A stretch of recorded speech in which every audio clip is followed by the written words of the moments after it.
Fala galera, beleza? Eu tinha dito para vocês aqui há pouco tempo que eu esperava que para a segunda fase da Cefaz de Minas Gerais, quem tivesse ficado ali até a posição mais ou menos 500 na primeira fase estaria brigando por vagas, obviamente com chances desiguais, né? Quem ficar em 470 não vai ter uma chance igual a quem ficou em centésimo para ficar nas vagas da segunda fase, mas quem ficar em 400º, 90º vai estar brigando por vaga, e tinha dito que quem ficasse até milésimo, até a posição 1000, vai estar brigando por nomeação no CR, levando em consideração que Minas Gerais deve nomear ali entre 400 e 500 auditores do cargo de auditoria. E aí, quando eu postei esse vídeo falando isso, uma galera reclamou. Falou, pô, Gustavo, acho que tá viajando, não vai ser tanto assim e tal. Principalmente no YouTube, tá? Vocês que são do Instagram, se você tá vendo isso no Instagram, vocês são ótimos. Vocês não, até que concordaram comigo. Agora a galera do YouTube, nossa senhora, falou que eu tava viajando, que isso não existe, não tem como pular tantas posições na segunda fase, enfim. E aí eu pensei, quer saber?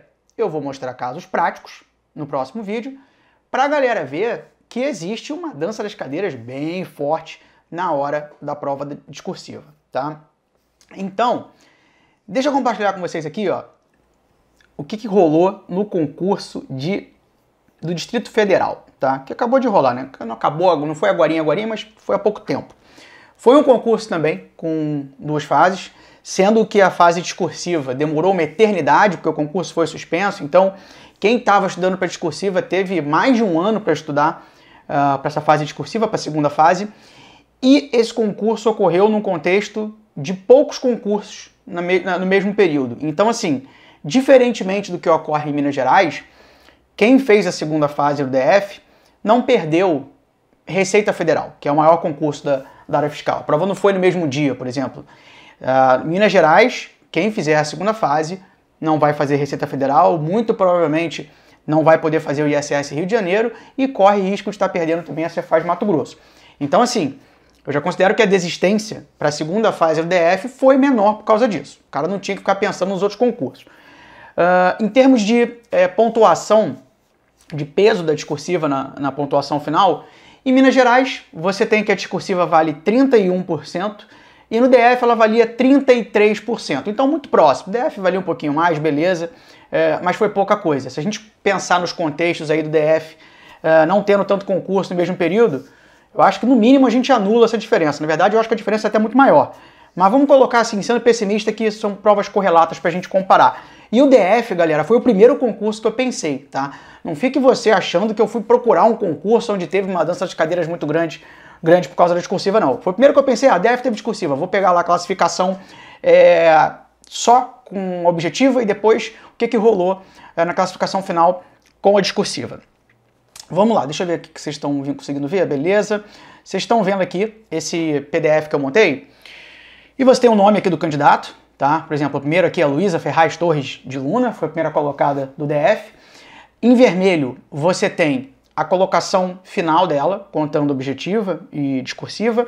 E em preto, não em negrito, onde em cima tem classe de classificação, você tem a classificação só com a objetiva. Tá? Então você vê, por exemplo, que a Luísa, primeira colocada no final, ela já tinha sido a primeira colocada na objetiva, o segundo colocado também, o terceiro, quarto, quinto, sexto.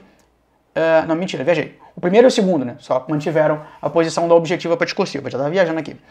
Agora, o terceiro colocado na objetiva, que foi o 19º com a discursiva, já caiu 16 posições da objetiva para a discursiva, né? No total.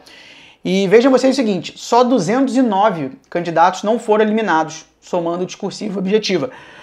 Então você tem uma amostra muito menor do que a gente deve ter em Minas. Em Minas é capaz de a gente ter 1000 e poucos, de repente 2000 não eliminados para a segunda fase. Tá, beleza. Tá.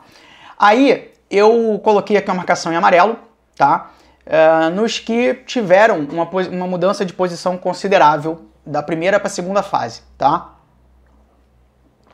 E aí, galera, veja vocês que o Ítalo, tá, primeiro marcado aqui, ele caiu 25 posições, tá, da objetiva para a final, só por causa da discursiva. O cara foi de 10º para 35º. Mais abaixo, você tem que o José Anselmo caiu de 17 para 90. só por causa da discursiva, tá?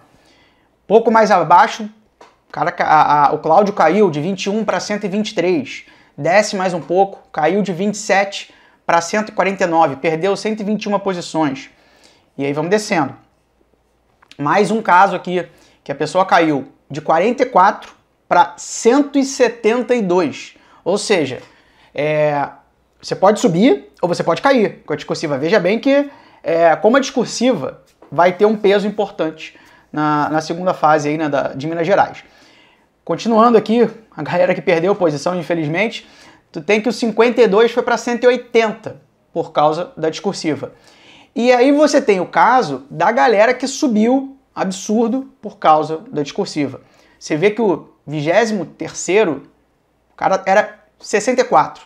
Ele era o 64º na objetiva, com a discursiva foi para 23º. O 15º, ele era 66. Olha quanto o cara subiu. O cara subiu 51 posições. O 11º, ele era 72º. Ganhou 61 posições, foi quase para as primeiras posições e ele não estava nem perto disso. E aí, descendo mais aqui na classificação DF, você tem a Marcele Pereira, a professora Marejo, que é a nossa coruja aqui, inclusive. Ela foi a 34ª na classificação final e ela era a 105ª na objetiva. Ela ganhou só 71 posições, tá? E descendo mais um pouco, você tem mais uma pessoa que foi para 62º e era o 149. E você tem também o 83º, que era 193º, ganhou 110 posições. Só para vocês verem como a prova discursiva pode te levar do céu ao inferno e do inferno ao céu. E aí vocês vão falar assim, Gustavo, duvido que você tenha pego o primeiro concurso que você viu, você deve ter olhado qual concurso que teve mais dança das cadeiras, digamos assim, e trouxe como exemplo.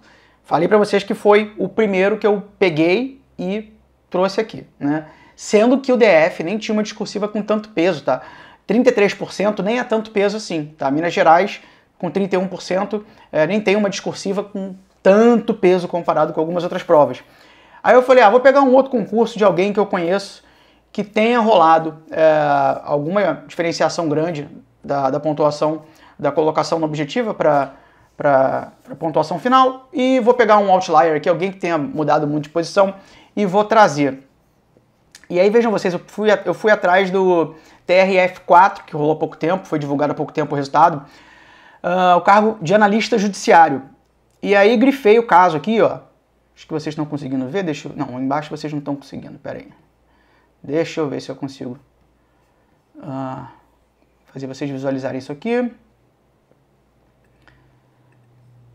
Brasil, como é que faz isso? Pera aí.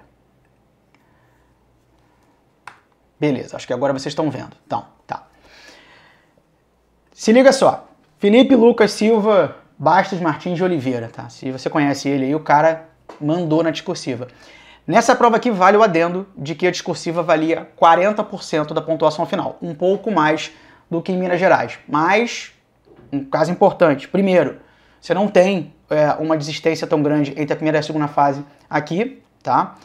E o que pesa mais, na minha opinião, prova objetiva de manhã, prova discursiva à tarde. Ou seja, geralmente quem faz a prova de manhã, faz a prova à tarde. Em Minas Gerais, o cara vai ter que viajar para fazer a objetiva, voltar para a terra dele, só se for de Minas que ele fique em Minas mesmo, e voltar para a discursiva lá em março.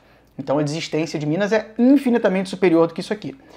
Mas veja você que o Felipe Lucas, ele ficou em 505 na objetiva. E aqui embaixo, tu tem a classificação dele depois da discursiva. O cara foi de 505 para 138. Você tem noção disso? Galera, podem me cobrar quando sair a discursiva. Vai ter caso do cara que ficou em 480 e alguma coisa em Minas, 490 e alguma coisa, 470 e alguma coisa, e foi parar em 190 com total. Foi parar em 210, foi parar em 170. Você vai ter esses casos de mudança de colocação brusca por causa da discursiva. Por que eu quis trazer isso aqui para você, galera? Obviamente, não é para te falar assim, pode relaxar aí nessa última semana do estudo para objetiva, porque a gente recupera na discursiva. Não, então você não quer virar do primeiro para o segundo tempo, perdendo o jogo de 2-0, 3-0. Você quer, no mínimo, virar o primeiro tempo empatado para no segundo tempo sacramentar a tua vitória. Mas eu quero dizer o seguinte, se você ficar em 400 e alguma coisa, 500 e alguma coisa, 700 e alguma coisa, você ainda tem uma chance de brigar por Minas, obviamente se Minas for um desejo seu absurdo, porque a gente sabe que você vai ter a chance da Receita Federal, você vai ter o ISS Rio de Janeiro e muito provavelmente Cefaz Mato Grosso lançando edital em fevereiro. Então, você tem essas chances te esperando, mas se Minas for teu sonho, não desiste, obviamente, dependendo da sua colocação. Se você ficar em 1000 e pouco, daí eu já acho que realmente talvez não vale a pena você fazer Minas, desencana e vai para outro concurso. Beleza, galera? Achei importante trazer isso para vocês aqui no último dia do ano, para dar uma animada em vocês aí nessa reta final de Minas, até porque vocês estão ficando muito ansiosos.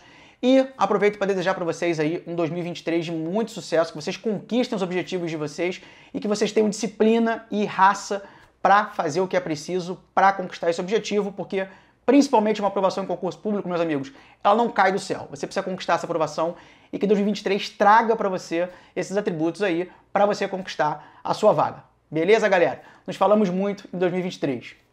Vamos junto!